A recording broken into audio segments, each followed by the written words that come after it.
Tonight on The Edge, more agents from Immigrations and Customs Enforcement expected in Metro Detroit. ICE is now pulling agents from other federal agencies as it aims to round up undocumented immigrants.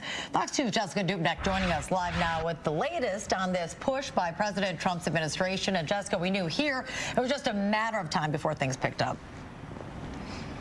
That's right. We've been watching it all week, all around the country. Sources telling me tonight that similar activity by ICE, that surge that we've been talking about, will start in Detroit and the suburbs very soon. We're talking the next couple of weeks, and they're actually recruiting other federal agents because of the influx in activity.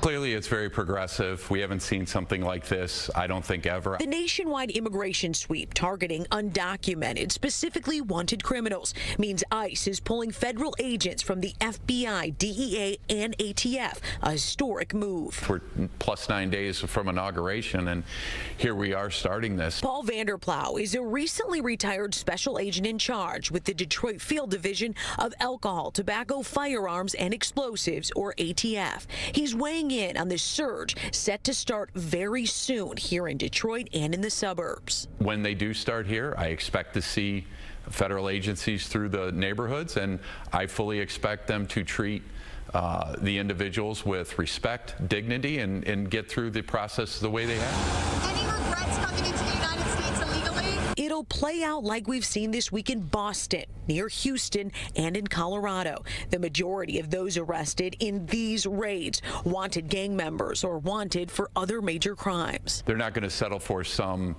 case where it's just documentation. They're going after killers. There's a lot at risk for these folks. They're potentially getting sent back to their home country. Right. How does that increase the danger in these situations? When you don't want to go and you have that much incentive to not go, then the fight or flight equation comes more to fight. While the borrowed federal agents will receive some training from ICE, ultimate decisions on immigration status or similar will defer to ICE agents. Frankly, I'll be honest, I want these bad actors out of here just like everybody else.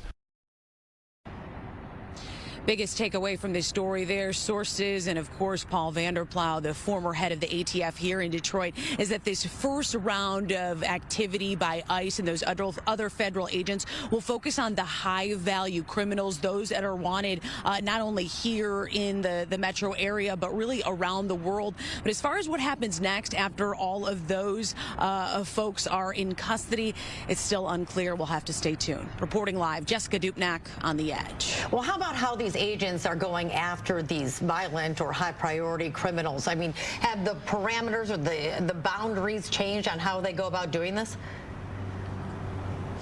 No, they have to still follow the code, the federal agency that they've sworn to. That will remain the same. They're going to receive some training by ICE. But as I said, another important point in all of this, any issue with status or any question of status will be finalized and determined by ICE agents. These other agencies and federal agents, they're kind of there as support in case. It's interesting. And where do they go, real quickly, Jessica, where do they go from here? Let's say they're taken from here. Where do they go next? Well, that's another part of it, Terrence. So the ATF, for example, they handle firearms. So if they go in and raid and make an arrest of an undocumented immigrant that is wanted for, let's say, gun crimes, it's quite possible that once ICE sorts out their status, that could be a federal case that the ATF would handle. Same with the DEA if there's drug crimes involved. So ICE first, and then the other agencies may step in depending on the crimes. All right, very interesting, and just really the beginning of what's to come. Thanks for the update, Jessica.